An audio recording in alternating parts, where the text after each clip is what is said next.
Welcome to the South Florida Saltwater Fishing Report. I'm Heath, and it's time to get into the bite. All right, folks, welcome to the show. This is it, South Florida's ultimate resource for everything local fishing, where we cover what's biting, who's catching it, where it's being caught. We're also going to go over the future marine forecast, the moon phase, and the tide charts. Everything you need to know to keep you in the bite. Before we get into this, though, if you want to learn more about fishing, grow as an angler, and just see some great and exciting offshore fishing adventures, you can start by hitting the subscribe button and joining the South Florida Saltwater Fishing family. All right, folks, had a very interesting weekend. First thing we got to go over is a notice from the FWC that I got today. If you are a shark fisherman, well, hey, I don't know. We'll see. What this is FWC is now going with federal regulations, and oceanic white-tipped sharks are now a prohibited species. I'm not sure if this really ever applies. I don't know anyone who harvests white-tipped sharks, much less are they a problem with, over the reef and all of the, paying the tax man. So that's a notice from the FWC. So if you do lace into one, you got to let it go. All right, cool. Okay. So that is it for our updates from them. All right, let's get into Pedro. You're on the cover. Yes, you're the poster child this week. It was a great picture, and we'll get to that in a minute. Okay, so let's talk inshore, right? So we currently got the mullet run going on. So what does the mullet run produce? It produces bites from fish like this, big hefty jack crevalle. This is from Mike up in Orlando. They go out and they hit it hard. I'm not sure if you caught her on the mullet, but the mullet are way south of Orlando right now anyway. But hey, nice catch by Mike. So inshore, right? The mullet run, and it produces tarpon bite, snook bite, the jack crevalle go crazy. Here's Gary Friedman, 4-pound sea trout. Let's zoom in here a little bit, get you. That's nice. That's dinner right there. That's good eatings. All right. Thanks, Gary, for the submission, as always. Nice fish. Let's see if we got anything else on our inshore bite. We got Alex, Captain Alex, down in Marathon. He is still up in Alaska. Said he was coming back, spending the summer up there. Hey, here we go. Some lobster from Gene Stein. Lobstering's been good. That's nice. Those are some good ones right there. Just started planer fishing and caught my second biggest barracuda. Hey, congrats, man. Awesome. Soon you will learn how to, the barracudas and the bonitas right now are thick. It's the time of year. Soon you're going to be able to get into the, on the bite with the king mackerel. And then you will learn to sort of head out a little bit deeper and start targeting wahoo. But hey, congrats on getting into planer fishing. Gene, yes, lobster inshore. So it is lobster season, folks. If you got the endorsement on your license, go out and get them. Man, definitely. That's what I say. All right, what else do we got inshore here? Dwayne, triple tail. Not sure if that's exactly a keeper. Looks like a thrower backer, but still, hey, triple tail, if you can get them in their keeper size, those are delicious eating fish. So on the West Coast, they're more of like an inshore. You just got to go out and hit the pilings that are a few miles offshore. That's where they hang out. They look like seaweed floating right next to pilings. That's how people get dialed in on them. Let's see. This looks like this is a reef catch, but it's just sort of an inshore catch. Actually, I see a mahi tail there. So we got some dolphin, we got some snapper, a grunt, and that's nice. He's got a nice little buffet of fish going on right there. And so this is also Alex, right? Mahi 1,000 feet out of Fort Lauderdale, and then he went back in and hit the reef, it looks like. So this is a thing that we are in the second run of the mahi season, right? Where they head south on the inside of the stream. So if you're looking for the mahi, he found them out in 1,000 feet, but they're scattered. They're everywhere right now. So let me talk a little bit about that. I'll get to the reef in a minute here. This is David. He found these two, a pair of them, the pair, right, in 85 feet of water right out front of BOCA. So this is the time of year where they're typically in shallow. All right, let's get on to our reef. Pedro, our poster child this week. Friday morning, there was some current. Mid-morning, then it shut down. Threw back a bunch of shorts, 50-foot leader out of Jupiter. Some nice muttons, the yellowtail and the porgies. Nice little buffet as usual. And as I told him, the clinic continues. Now, he did post this picture. We've got a couple of pictures on there. Let's check this out. Here he is right here. Look at this. This is our thumbnail of the week. Those are some solid ones. This one looks like he was in a little bit shallower. This one looks like he's in deeper. The greenback is usually the shallower fish. The pinkies are the deeper ones. So he obviously putting in the work and showing you that it can get done. All right, now we've also got our reef.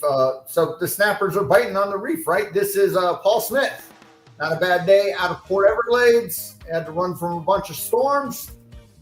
So we got, yellowtails and mangroves. Good to go. So this is, these are more of your flags. You ran into a little cute guy there. So, hey, still nice reef bite. So on our reefs, we've still got the muttons showing up. We've got the yellowtails and the mangroves. You got to have current to really quality fish for mutton snapper. Both hit at the same time. Pedro says both of those hit at the same time. Thought the same, very different color. Okay, interesting. How were you, like, deep, or where were you?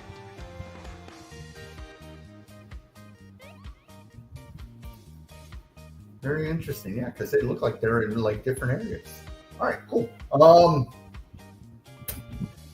Back to it, folks. The reef, right? So we're talking snappers, the lobsters. Here we go. About $1.70. Okay, interesting that you got the greenback out there. Okay, cool.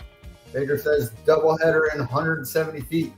All right, back to our reef. Nick, look at this. This is a solid reef haul.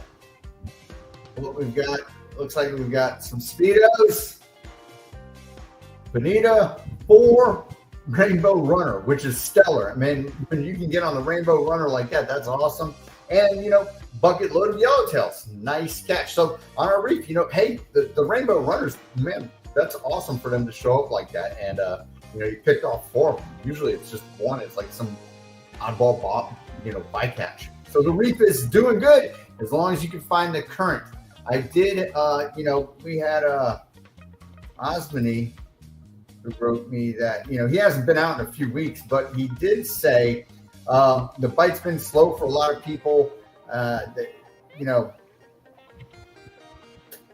last time they got it was September 7th, which is a week ago. Mutton close to 30 inches, yellowtails 14 plus. They tossed back a bunch of little ones. He's got his buddies reporting weird currents as well as a slow bite. So,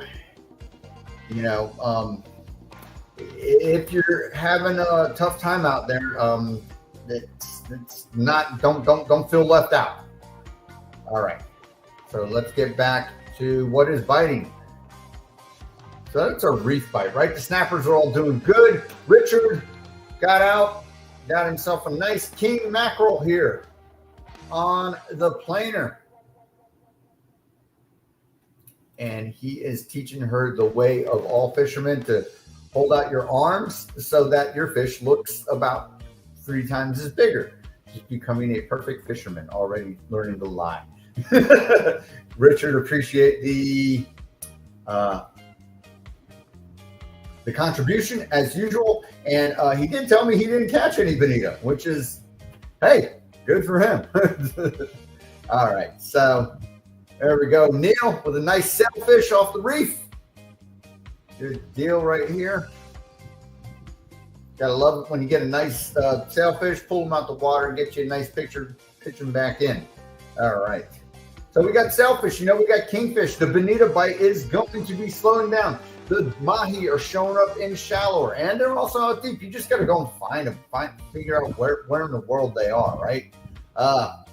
Michael, nice little reef buffet right here. We got some, these are strawberry groupers, porgy, mangrove, yellowtail, something else curl around back up in there. But hey, nice bucket load of fish going home with the little reef buffet right there. So, hey, again, that's another species to add to your, your reef fishing, the porgies and the groupers. Here is somebody else's weekly catch, already done and cooked up. And what else do we got over the reef? We got, here we go. Oh, that's dolphin. So more dolphin, right? More mahi. The mahi are swimming around, folks. I'm telling you, it's the second run. It's going to last for, into October. So if you're looking for them, get out there and fish for them. Go target them. Find you some, look for the watercolor changes and everything. Here is that sailfish that we saw. That was said hooked up with this beast out in 900 feet. Nice sailfish. Nice bill grab. Nice safe bill grab. Don't want to break that bill off. And, let them go. Have some fun.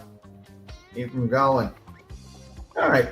And, I had a buddy out of Boynton. They caught a 250-pound swordfish. So that's your deep drop, right? Your deep dropping is rosies, vermilions. The vermilions and the yellow eyes are showing up. 300 plus for those. It's a fish to structure. The swordfish, if you're a sword fisherman, go on ahead and go get them. But the main thing right now is that the bonita bite is going to slow down. The false albacore will slowly start to dissipate. They're actually going to come in shallower, right? They'll be hanging in 30 feet, and coming in on the beaches. So going for, the second and third reef, the kingfish and the wahoo is going to be what you're going to want to be doing. And you will run into the mahi out there as well. All right. So that's about does it for our fishing report, folks. Thanks everybody for your contributions. Let's get into our weather. So what I do know about the weather is there's a storm out in the middle of the Atlantic. It's not going to affect us. Right now we have a front that is about halfway over Florida. It'll be past us by tomorrow. Now what there is there's cold air. It's cold air behind this front, right? So the thing but it's not low in the atmosphere, so we're not going to feel it. It's up in the atmosphere. Cold air up in the atmosphere that mixes with the warm air down low creates thunderstorms. So just bear that in mind when the thunderstorms show. And by the weekend, it seems as though the rain will kind of give us a break. So let's go to Wendy and bang this weather report out. Okay, here we are right now. So this I can say that coming towards the weekend, our weather is actually going to be more doable for those of you who can only get out on the weekends. All right. So tomorrow morning, right? Nice southwest wind. So what's that mean? When we got a southwest wind this time of year, that means it's going to be hot. The wind travels all over the land, which is hot. And it makes it hot air over on the East Coast. Not bad. 5 miles an hour or so. A little bit higher in Miami, down in the Keys. Actually a little bit more calm down into Fort Lauderdale, down into the Keys area. Over on the West Coast, you've got some southeast winds kind of ripping tomorrow morning. Might not be so pleasant. Tampa Bay area, Everglades National Park looking nice. So the whole coast is looking like it's fairly nice out there until you get a little bit further offshore, up in the Palm Beach, St. Lucie area. But see what happens in the afternoon. It sort of dies down, and you got some real nice dead zones. Again, west wind. So right now, as you can see, if you look at your webcams, what you're going to see is a swell from this west wind that has happened. All right, Thursday morning, nice and calm. Still got a west wind. So again, we're probably going to have looking at a swell. It's pulling from the east and heading south over on the west coast. Nice northern Keys. As the lower you go, the wind kicks up a little bit, but it looks like it's going in all sorts of different directions at that point. Up in the Vero, you've got the west wind. The further south we go, it starts to pull from the south. Okay. Thursday afternoon, looks like our wind shifts back to the northeast and starts to pick up a little bit, back up into the low double digits. On the west coast, we're looking at southwest wind, same, and it heads all the way down to the lower Keys where it converges in the northern Keys. So you're probably looking at, more laid down seas until you get further offshore down to the Keys, and that's in the afternoon. Friday, northwest wind, low double digits, not too bad as we head down into the Keys. Still got that sort of westerly wind, so they'll be looking at a swell, and if not, pretty fair seas out there. On the west coast, the wind is kind of skirting around, but it looks fairly laid down. Looks like it might be fairly laid down Friday for the west coast. Friday afternoon, wind shifts to northeast again. So we'll see what that's going to do to our waves and our seas. West coast, it's up towards Tampa and all that Sarasota area. The winds are ripping from the north, and the further south you go, they kind of get boggled around, and they join here and start heading more south as we head towards the Keys. Saturday morning, looking like a north wind, low double digits all the way from Vero Beach down to St. Lucie. And the further south we go, it looks like it gets a little bit lighter down into the Keys. Less than 10 knots is what we're looking at. On the west coast, we are looking at a west wind, so they'll be fairly laid down until you get further offshore. Then you have to deal with the swell. Saturday afternoon looks like it starts to lay down again until you get way up north, Cocoa Beach area, Fort Lauderdale, Miami. The Tri-County area looks, 10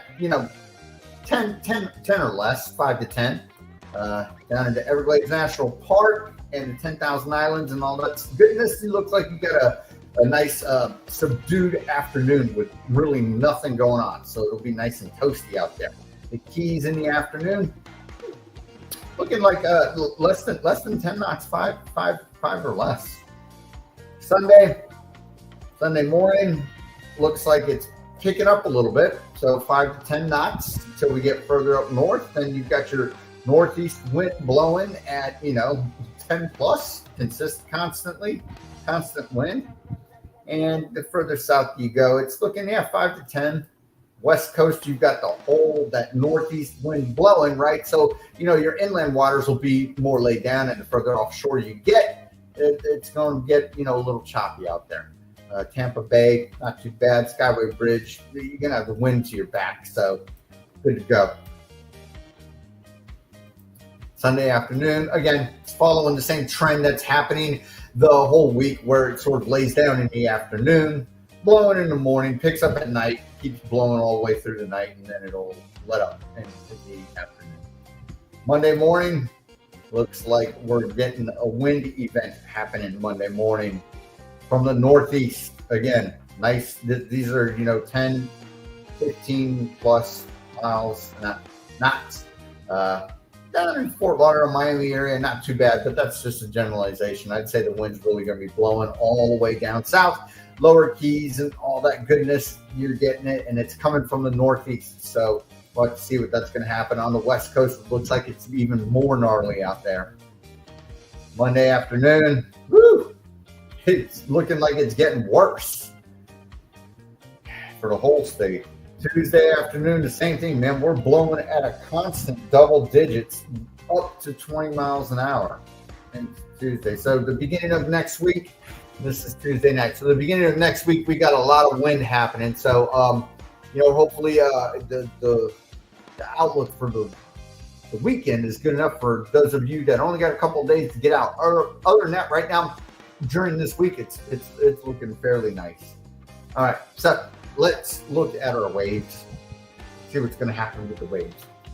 Right now, we've got, like I said, we've got this northeast swell going on. The further south you go, the lighter the waves are. West Coast, not much happening out there right now. This is tomorrow morning. Okay. Wednesday evening, still got that northeast swell. Like I said, we've got that the west wind, the southwest wind produces a northeast swell. So for all you surfers out there, hey man, go hit it down into the Palm Beaches. And the further south we go, that swell tends to lighten up into the Keys. So the Keys are having a great start to the week to get out there. Same Everglades National Park, Chokoloskee, all that goodness. Tampa Bay, all you folks up there. The further north you go, the bigger the swell looks like it's and the closer it's coming in. Thursday morning, still the swell. So you can get out. You can fish that swell. It's not bad. It's just, big waves. Thursday afternoon, same thing. Northeast swell looks like it's starting to shift, though, more easterly. West Coast, same thing. All the way down in the Keys, looking light. So the next couple of days, Keys fishing looking good. Down in the Miami, Biscayne Bay, not too bad either. Further north you go, you're dealing with the swell, of course. Friday morning. Looks like it's lightening up just a tad bit, and our waves are starting to head more easterly, as you can see up in this area. On the West Coast, we got confused seas, waves going every which way. And as the winds change, it's going to do that to you out there. Friday afternoon, that's the waves. We're looking at, 2 to 4. Still probably that swell starting to subside and going to shift a little bit, probably to the east. We'll see what the sort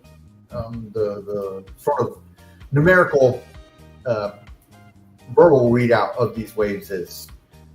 Saturday morning, same thing. We're looking at, seas 2 to 3 up in the Tri-County area. The further north you go, not too bad. Inshore, as you head offshore, you're still looking at some good stuff. Keys are looking nice Saturday morning. Same thing all the way out into there, even though you might have, the wind blowing, but it's looking doable. All right. West Coast inland, inshore, not too bad. The further you get out there, the little bumpy it gets. Sunday, same thing. So, Tri-County area, you're looking at 2-foot seas, 2+.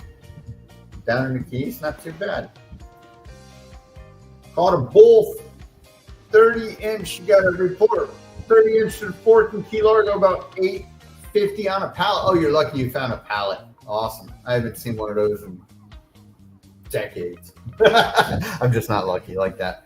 All right, man. Awesome. Thanks for the report. So, yeah, the dolphin are showing up. I'm telling you, it's the second run of them. There's 2 runs. There's the schoolie run is in, late April, May, into June. And then now we're going to start getting the bigger dolphin.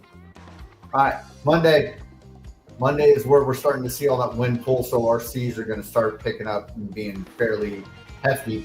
Again, Monday afternoon, it's not looking any prettier. Everglades National Park, down in the Keys, you can see they're starting to get some sizable waves down there too.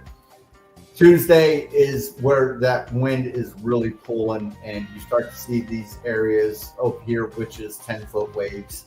We're looking at 6+ down into the Tri-County area. So Tuesday, I'd say, probably don't even go. Let's look at what happened Wednesday. Yeah. So the beginning of next week is not looking real favorable. Let's check out our rain. Like I said, we've got a front happening. So rain's going to happen, typically in the afternoons if we see it. So tomorrow morning, not much happening, right? Not much moisture in the sky. Tomorrow afternoon, offshore rains, coastal showers possible. Like I said, that's the front is going to go over, and we've got cold air in the upper atmosphere, warm air in the lower atmosphere. That forms thunderstorms. So don't be surprised to see thunderstorms in the afternoon.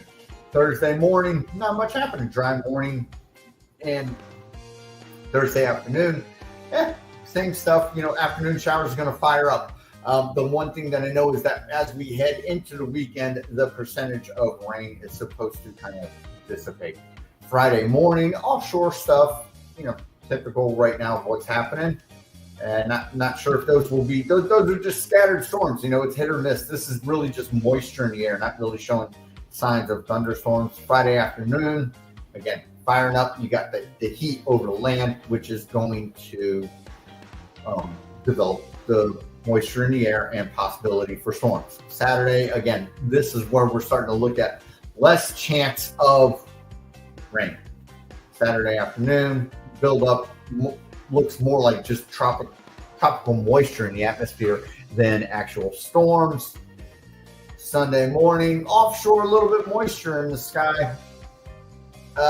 Any tuna around? Yes, the tuna are around. I'm seeing skipjack and blackfin caught. The blackfin, of course, they are the little guys. The skipjack, they usually hang out in about 500 to 800, and the skipjack can get good. I've caught those 20 plus pounds. The only thing is with the skippies, you got to have a highly migratory species permit, which is $25. You buy it on the NOAA website. And then you need that also for yellowfin tuna. So yes, they are around. You just got to fish for them. I'd fish top water strictly for tuna if I was you. The blackfin will be in around 250 to 300. Okay, Sunday afternoon rain. See, like I said, the chances of rain over the weekend kind of dissipates. Then it'll probably kick back up, happen in the beginning of the week. Monday morning, offshore storms. It's really just moisture in the air, not really storms. Monday afternoon, moisture in the air, not really stormy. Tuesday, windy, but not really rainy. So we'll see what happens. Again, that wind seems to be blowing all the moisture to the south of us, and we'll come into Wednesday. So it looks like that strong wind that's going to be coming from the northeast is going to be keeping the moisture to the south of us. That's what we're looking at there from windy. All right, let's move on and see what WindFinder has to say. This is a little bit sometimes easier to decipher than windy, because windy is really just color charts and stuff. So it all depends upon what you prefer. Again, if you are interested in any of these websites, folks, they are all in the description at your disposal. All right, so here we are right now. Tuesday, variable speed winds, less than 10 miles an hour, not gusty at all. Rain coming tonight. So that's what they said. Waves swell, 9 second, 10-second period. Awesome stuff. I'm a young, new angler. Your videos have been a ton of help. Thank you very much. I like to hear that. I appreciate the compliment. I'm glad you caught that bull. Perfect. I'm hoping to get out this weekend. Yes. All right. Tomorrow, again, same thing. Swell, 2 foot. The swell seems to be subsiding, but the period seems to be shortening a little bit. 9 to 8 second period. Wind coming from the southeast. Less than 10 miles an hour, not gusty at all, sunny in the middle of the day. So, the skies look like it'll clear up a little bit, and you'll still have that swell subsiding a little bit. So that'll be good.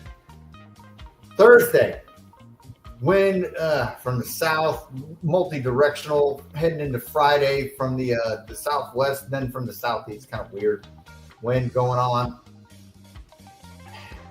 Less than 10 miles an hour until we hit the afternoon. Same thing with Friday, less than 10 miles an hour. Actually really dying down come mid-morning.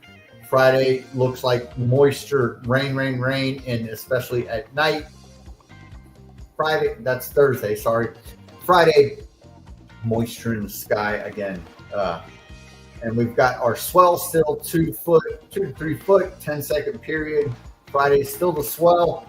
10-second period, with the swell actually seeming to die down as we head into Friday evening. Saturday, winds starting out real light, and then as we head into the afternoon, picking up, heading into Sunday, same thing, less than 10 miles an hour. And as the day wanes on, it starts to really pick up. That's where we head into Monday, and we're seeing that northeast wind at a constant high double digits into Tuesday. And Wednesday and Thursday of next week, we're looking at 20 to 30 mile an hour winds. Rain. Wednesday. So we got some issues happening next week, midweek, folks. We'll see if this holds, but this is some stuff when you've got, it's going to send a large swell our way, 6 to 8 feet waves next week. Monday, 3-footers. So let's go back to Sunday. Sunday, we've got that northeast swell still, 9-second period. Saturday, 1 to 2. Sunday, 2 to 3, with a period of 8 to 9 seconds both days, Monday and Tuesday. 3 to 4 foot and heading up into 6+ as we head into Tuesday evening. So we're looking at some major weather coming our way next week, folks. Very interesting. But just wait and see what happens. All right. Let's take a look at what NOAA is going to say about our weather forecast. NOAA, tomorrow, southeast winds, 5 knots, seas 2 to 3 feet, north at 7 seconds, northeast at 8 seconds. So it's saying we got a swell, which is what everything else is saying. Thursday, south winds, 5 knots, seas around 2 feet. A little bit of a confused sea, but mainly 1 foot swell at 8 seconds. Friday, west winds, 5 knots, becoming northeast in the late morning, early afternoon. Seas 2 feet. Wave detail, northeast 1 foot. So they're saying we're dealing with a swell. Friday through Sunday, northeast winds 5 to 10 knots, seas 2 to 4 feet, occasionally to 5. So it's going to shift, and it'll probably be becoming a little bumpy out there during the weekend. So you have to, bear with it and just keep that in mind. Look at your inlet cams and figure out if it's doable. More so, seems like Saturday is more doable than Sunday. So if you are a weekend guy, hey, get out there and shoot for Saturday. Sunday might be a little bit sporty out there, especially for the smaller boats. All right, so that's our weather forecast. Let's take a look at our moon phase. I know right now we are doing the wahoo fishing on the full moon. Saw somebody caught a 70-pound wahoo. All right. Here we are today. 99% waxing. Again, waxing is heading towards the full moon. Waning is heading towards the new moon, the dark side. Oh, tomorrow, Wednesday, full moon. Thursday, 97%. Friday, 91% waning. Saturday, 84% waning. Sunday, 74%. Monday 64, Tuesday 53. So over the weekend, you're a few days out from that full moon, and on either side of the full moon is really when people go and try to target wahoo. So we're at that time of the month right now where if you want to target wahoo, go on ahead, give it a shot. If they're there, they're there. Wahoo hunting is always, I always say, wahoo hunting is full of heartbreak. It's really hit or miss, and even if you're dialed in on the fishery, it's going home a lot of times empty-handed. All right, so that's our moon phase, and right now we've got a really bright moon. So what's that mean? That means our pelagics are going to be eating at night a lot.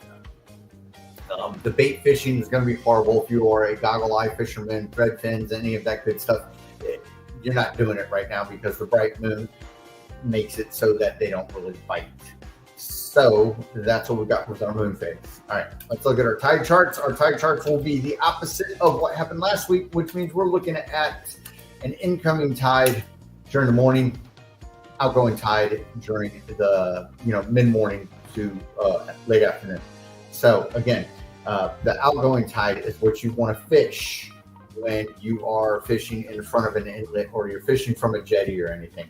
You never want to fish the incoming tide. The incoming tide there kills the bite. The outgoing tide pushes all the sediments. Little fish come in, eat the sediments. Big fish come in, eat the little fish. That is why the outgoing tide is important when you are fishing in the inlet. All right. So right now we are at the end of the incoming tide.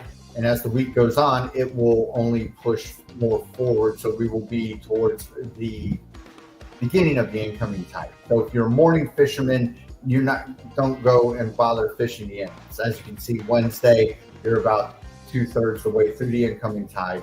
So if you want to fish that, your jetties and stuff, you would want to fish the outgoing tide. But again, you got to watch, because as the sun rises, the fish bite tends to die. The fish disperse over the reef and they go and hide. So even if you're fishing this outgoing tide in the middle of the day, the bite is going to be slow. Friday, about halfway through the incoming tide, and the outgoing tide is good until the late afternoon, right? So Saturday, again, if you're an afternoon fisherman, you can go on ahead and go and fish that outgoing tide. It'll be running pretty good till about 5:30. The morning time, don't even bother. All right, so there you have it, folks. We're looking at a major weather event come next week. It's gonna, the weekend might be a little bumpy out there. Hopefully you can get out. I don't know if I'll be able to. I'm like a Sunday guy. Saturday's tied up for me, but don't feel bad for me because I like looking at what everybody else catches. Anyway, so that about does it, folks. All right, before we head off, as usual, I'd like to invite you, if you are on Facebook, join the South Florida Saltwater Fishing Report. Here it is. This is what the cover looks like minus the date. As always, on Mondays, we have a Hello Monday, time to show off your catches. If you post a catch in there, a picture, you're guaranteed to be featured on the show. And you also have a chance, if you post anytime during the week, you have a chance of being the thumbnail, like this guy right here, Pedro. This week, you're the thumbnail for the YouTube live show stream that we're doing right now. That's it. That's, the consolation prize if you send in a photo and it's got to kind of fit. I want the person, I want the fish, and it's got to be able to, sort of fit in and make a thumbnail size sort of picture. So if you're taking hold your phone this way when you take your picture and not straight up and down, and it's more likely to fit the parameters where I can make it fit and make you the thumbnail. Again, ask to join South Florida Saltwater Fishing Report, folks, right? It's very simple. 2 questions. What's your favorite fish? And do you agree with the rules? The rules are, don't selling stuff. We got a guy that's trying to, do boat detailing and stuff. Don't do that. Don't post your YouTube videos. If you're a YouTuber, definitely go on and post your catch. Say you're a YouTuber. I love promoting other folks' channels. That's what we're here for. It's a community. I'm not a hater like that. So definitely, Jason Reef is a contributor all the time. Guggen the Pro Offshore Angler. So there's several folks that also, if you're a charter captain, feel free to join the report. Post the catch. Ryan Palmer, Captain Alex from Marathon. These guys, they post their catches, and I promote their business for them. So free promotion never hurt. And before we sign off, as usual, folks, I just want to say one last thing and share this with you, which is South Florida Saltwater Fishing merch by our sponsor, WindRider. Go on. These are SPF 50 shirts. They got hoodies, they got gaiters, and they've got the logo for the South Florida Saltwater Fishing Report. Yeah, I saw Jason's got a great new video. Yes, it's where he's down in St. Lucia, I believe. Again, South Florida Saltwater Fishing. Support the channel, support the brand. That WindRider, these guys make great shirts. These, like I said, they're SPF 50. shirts, they dry quick and they protect you from the sun. When I wear the shirt that I got the one with the hood and the gator. I really don't wear sunscreen, so good to go. All right. It's great seeing everyone show up, comment, have a little bit of fun. Till next week, hopefully you guys can get out and, produce some great catches. Until then, South Florida Saltwater Fishing Report. Going wherever the cool wind takes us.